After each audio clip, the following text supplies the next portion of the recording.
बिस्मिल्लाहिर्रहमानिर्रहीम। अस्सलामुअलैकुम। उम्मीद करता हूँ कि आप सब दोस्त खैर खैरियत से होंगे। नाजरीन, सऊदी अरब पुलिस और इदारा इंसदाद मंशियात ने मिलकर एक ऐसे गिरोह को गिरफ़्तार कर लिया है जो कि सऊदी अरब में चर्स स्मगल करने की कोशिश कर रहे थे। इंसदाद मंशियात ने 652 किलो चर्स जब्त कर ली है, जबकि 5 यमनी स्मगलर और 3 सऊदी शहरियों को गिरफ़्तार कर लिया है। यह रिपोर्ट मुलाहिज़ा कीजिए।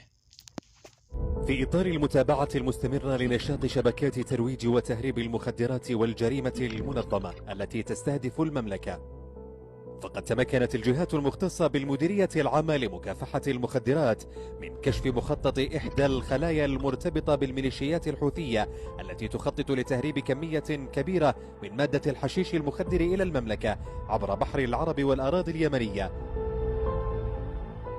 وفق ذلك تم إعداد خطة أمنية مشتركة مع المديرية العامة لحرس الحدود لإحباط المخطط الإجرامي والقبض على جميع المتورطين بهذه العملية.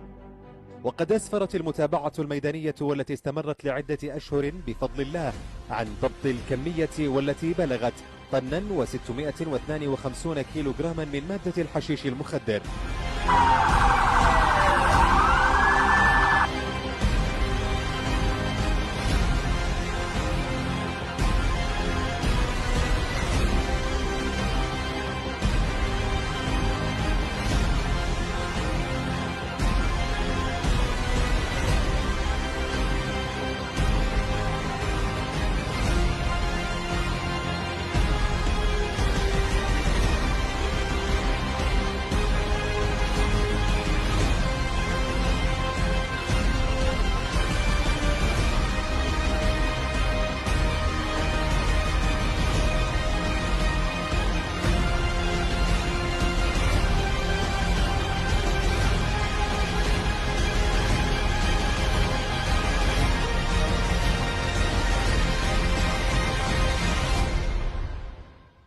كما تم بفضل الله القبض على 5 متهمين، 2 منهم من الجنسية اليمنية و3 مواطنون في مناطق نجران وجازان ومكة المكرمة والقصيم.